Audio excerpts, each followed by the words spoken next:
In the northern reaches of the Kruger National Park, life depends on one thing: water. In a land burdened by heat and drought, a single ribbon cuts its reliable course through the wilderness.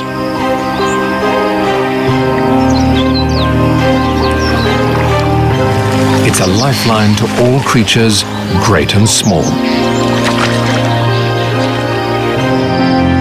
In the height of the dry season, everything must come to the river.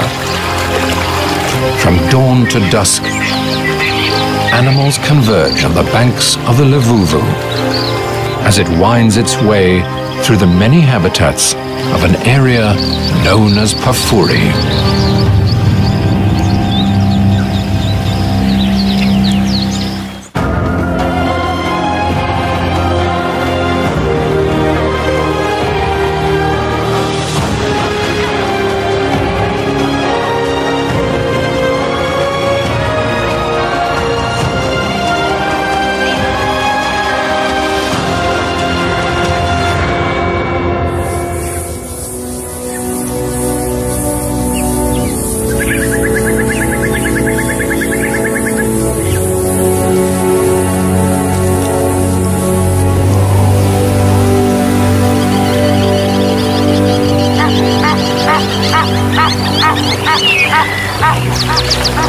On a sandy riverbank in the far north of the world-famous Kruger National Park, a white-crowned lapwing strides through its territory. He and his mate control half a mile of riverbank. It's the height of the dry season, and the water level is at its lowest. The best time for nesting on the sandy banks.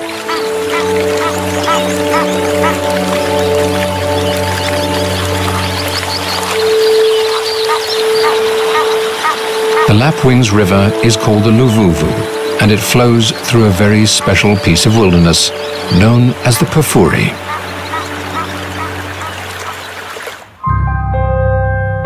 Situated in the northeast of South Africa, Kruger National Park covers some 7,500 square miles.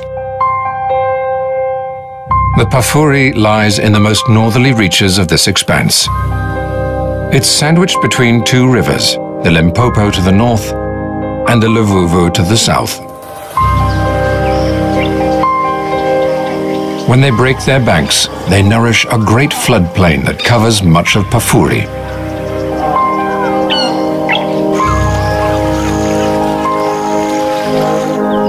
Here, lush lowlands feed herds of grazers, and iconic forests grow tall and green.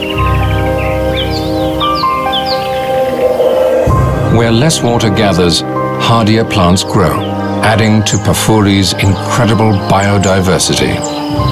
Although it makes up just 1% of Kruger's total area, Pafuri is home to 75% of all the greater park species. Among these, some creatures stand out. From species rarely seen in the rest of the reserve, to great herds of its iconic characters.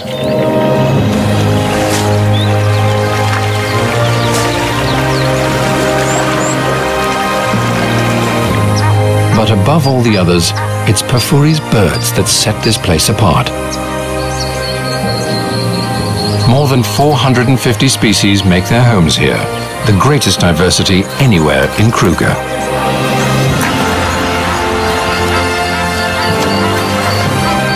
For many tropical African species, this is the most southerly extent of their range.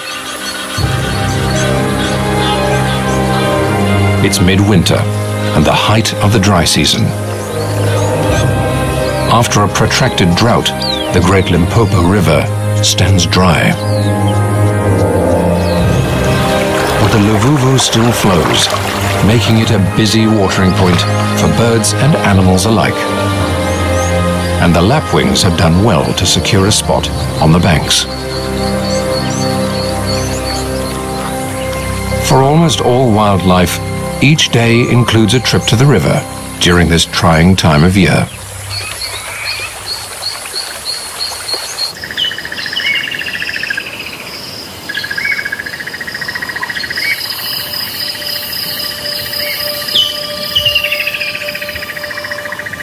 As morning dawns in Pafuri, a herd of waterbuck grazes on the marshy floodplain. With the males weighing up to 550 pounds, these are among Africa's most heavy-set antelope. They fuel their bulk by feeding on the most protein-rich grasses and herbs they can find. And during the dry season, it's the floodplain that provides. All this protein builds up a thirst, and waterbuck are among the most water-dependent of all antelope. As the day heats up, they'll move down to the Luvuvu to drink. If not for the river, they couldn't survive here through the dry season.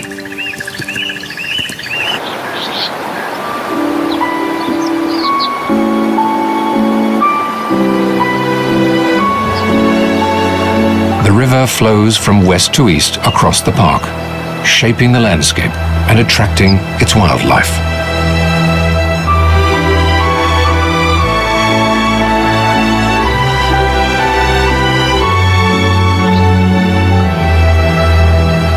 Here in the west of Pafuri, it's carved a deep canyon through the rock.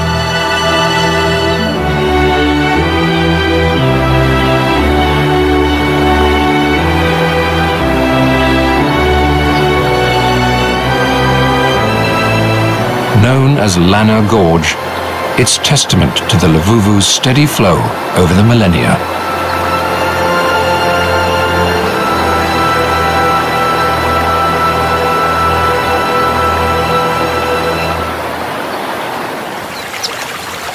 Further downstream to the east, the rocky sides give way to sandy riverbed.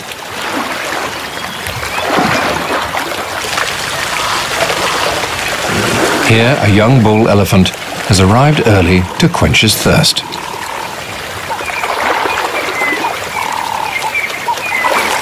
Pafuri, with its perennial water sources and green growth, is famous for its resident elephant herds.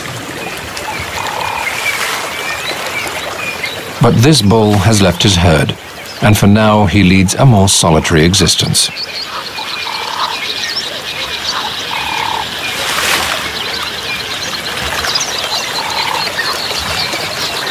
Social contact is an integral part of elephant life, and he will have spent his first 15 years in the company of his mother, siblings, aunts and cousins.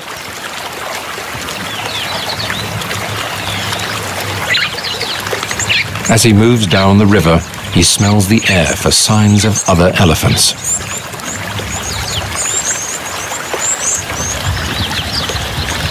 If he can find a group of other bachelors, he may join them for the sake of companionship.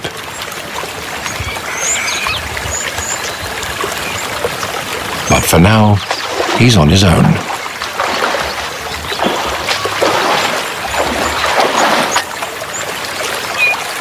Just downstream, another group of social creatures makes their home.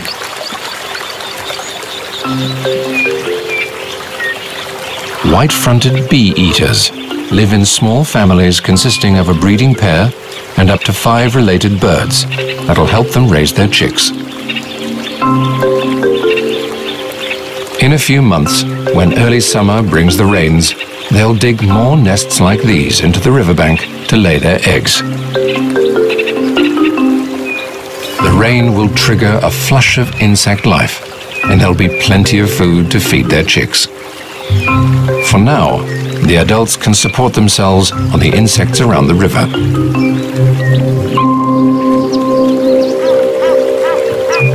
The little water in the Luvuvu is enough to attract a range of water birds, and each starts its day by finding food in its own way.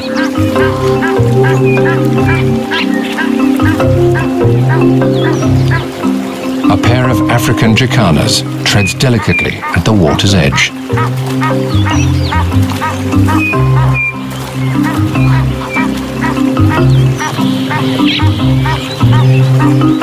Their long toes help distribute their weight on floating plant life. Together, the pair controls a territory along the bank, and it gives them all the insects they need. A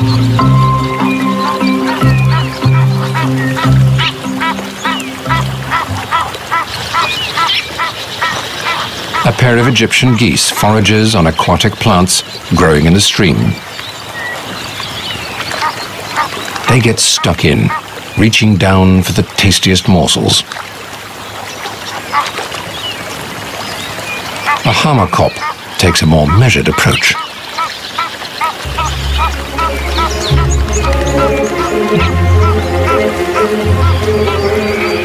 He's after creatures living among the river vegetation.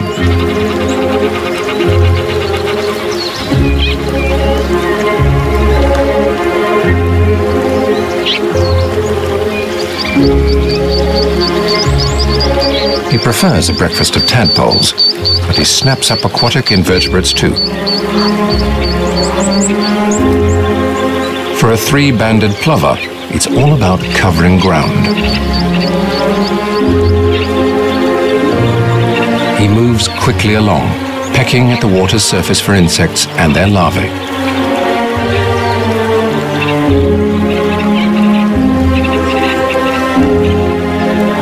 It'll take a lot of this tiny prey to fill his belly.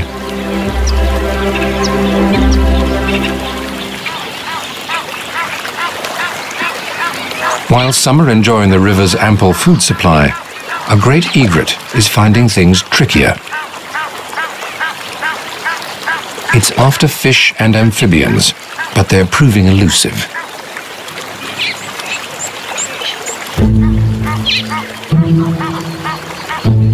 Perhaps another spot will be more productive.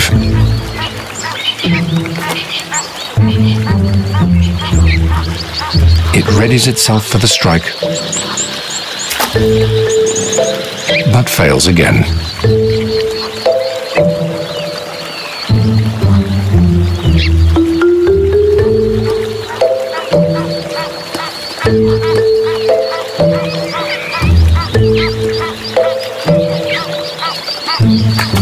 With one last effort, he comes up with a morsel. It's not much, but it's a start. While most of the birds feed on small life, there are others here looking for bigger prey. The banks are lined with the scaly bodies of Nile crocodiles sunning themselves. Since the Limpopo River to the north dried up, many of the resident crocs have moved into the Luvuvu. Here the water still flows deep enough to sustain them. They're best known for ambushing prey from beneath the surface. But crocodiles will feed on fish too. They use their powerful tails to pursue their prey underwater.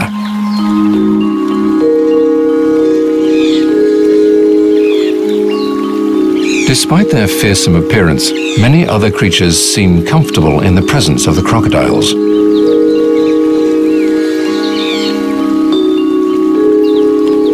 A flutter of butterflies cuts a sharp contrast with the rugged reptiles.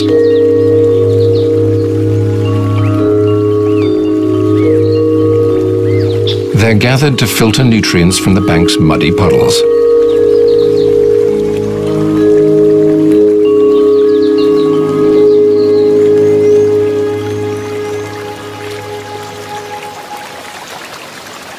The winged gathering attracts a crowd of its own.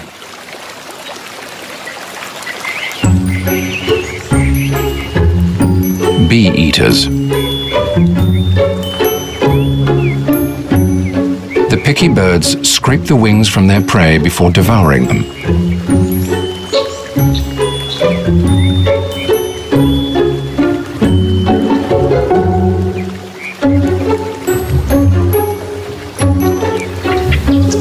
The bee eater family will join forces with neighboring families to defend their foraging territory against